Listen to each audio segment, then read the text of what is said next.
میرے हुजूर की तो कोई बहन नहीं थी, लेकिन जब हजरत हलीमा सादिया के यहाँ हुजूर गए तो वहाँ हुजूर की एक रजाई बहन का तज़किरा मिलता है जो हुजूर को लोरियां देती थी। नाम शीमा था। तो शाम के वक्त जब खवातीन खाना पकाने में मसरूफ होने लगती तो बहनें वीर उठा करके बाहर ले जाती। हर बहन का ख्याल ये होता कि मेरे वीर से सोना जमाने में कोई नहीं। कहते हैं खूबसूरती देखने वाले की आंख में होती है, जिसके वीर का रंग सोना होता तो वो कहती रंग नहीं तो कुछ भी नहीं है, और जिसके नकूश तीखे होते तो वो कहती कि रंग का क्या है, हुस्न तो नकूश में होता है।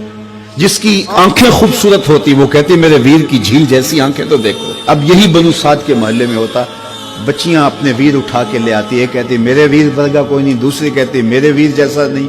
इतने में हजरत शीमा अपना वीर मोहम्मद उठा के ले आते और दूर से कहते नहीं मेरा वीर भी आ गया, तो सबके सर झुक जाते, कहते नहीं नहीं नहीं नहीं शीमा तेरे वीर का मुकाबला तो नहीं ना, हम तो आपस में बात कर रही हैं।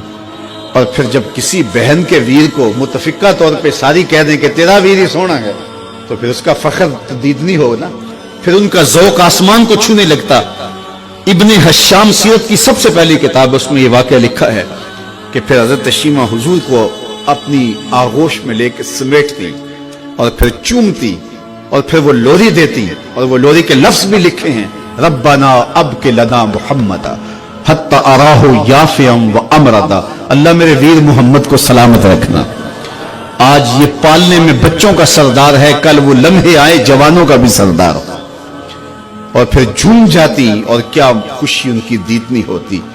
और फिर वो मंजर भी आया कि हुजूर अलैहिस्सलातु वस्सलाम मक्के चले गए और ये जवान हुई और फिर उनकी शादी किसी कबीले में हो गई। आका करीम ने ऐलान नबुव्वत किया, 13 साल का वक्त कटा और फिर हुजूर मदीना शरीफ चले गए। जब गज़ावात का सिलसिला शुरू हुआ तो जिस कबीले में शीमा का निकाह हुआ था उस कबीले में मुसलमानों के साथ टकराव हुआ तो अल्लाह ने मुसलमानों को फतह अता कर दी। तो इस कबीले के लोग कैदी होके हुजूर अलैहिस्सलातु वस्सलाम के गुलामों के हाथों गिरफ्तार हैं। तो ये अपने कैदियों को छुड़ाने के लिए कबीले के सरदार एक एक घर से फिदिये के लिए रकम जमा कर रहे हैं। चलते चलते शीमा के घर भी पहुंचे जो कि एक उम्र का हिस्सा गुजार चुकी थी, और जाके कहा कि इतना हिस्सा आपका भी आता है। कहा किस लिए? कहा वो जो लड़ाई हुई है इतने हमारे बंदे गिरफ्तार हो गए तो उनको छुड़ाना है। तो चलते चलते बातों में किसी के लबों पे हुजूर का नाम आ गया। तो शीमा ने कहा अच्छा उन्होंने तुम्हारे लोग पकड़े? कहा हाँ। तो कहा फिर तुम रकम इकट्ठी ना करो, मुझे साथ ले चलो। उन्होंने कहा तुझे साथ ले चले? कहा तुम नहीं जानती वो मेरा वीर लगता है, वो मेरा भाई लगता है। कौम के सरदारों के साथ हजरत शीमा हुजूर के नूरी खेमों की जानब जा रही हैं और सहाबा नंगी तलवारों से पहरा दे रहे। ये मक्की दौर तो था नहीं, ये मदनी दौर था। और शीमा कौम के सरदारों के लेके जब आगे बढ़ने लगी ना तो सहाबा ने तलवारें सौंप दी। रुक जा ऐ देहाती औरत, जानते नहीं आगे कूचा रसूल है, आगे बगैर इज़्न के जिब्रील भी नहीं जा सकते, तुम कौन हो? तो शीमा ने जो लफ्ज कहे वो लफ्ज नहीं है। उसने कहा खल्लू सबीली वालमू अना उख्त नबीयकुम, मेरी राहें छोड़ दो, तुम जानते नहीं मैं तुम्हारे नबी की बाजी लगती।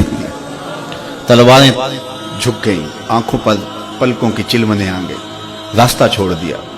हुजूर के खैमा नूरी में दाखिल हुई तो हुजूर ने देखा, पहचान लिया, उठ के खड़े हो गए। फरमाया बहन कैसे आना हुआ? आपके लोगों ने हमारे कुछ बंदे पकड़े, छुड़ाने आई। तो फरमाया बहन तूने जहमत गवारा क्यों की? तू पैगाम भेज देती मैं यूं ही छोड़ देता, लेकिन तुम आ गई हो, अच्छा हुआ मुलाकात हुई।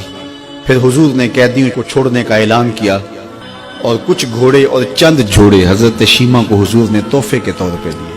वीरों के दरवाजे पर बहनें आए तो वीर खाली तो मोड़ा नहीं करते, तो हुजूर ने बहुत कुछ अता किया। और फिर रुखसत करने खैमे से बाहर आए तो सहाबा की जमात मुंतजर थी। फरमाया सहाबा जब मैं कैदी छोड़ा करता हूँ मेरी आदत तुम्हें मालूम है कि मैं पहले तुमसे मुशावरत किया करता हूँ। आज ऐसा मौका आया कि मैं तुमसे मुशावरत भी नहीं की और कैदी भी छोड़ दिए। कहा जो चाहें आप करें, लेकिन क्यों मुशावरत नहीं फरमाई हुजूर? अगर इरशाद फरमा दें।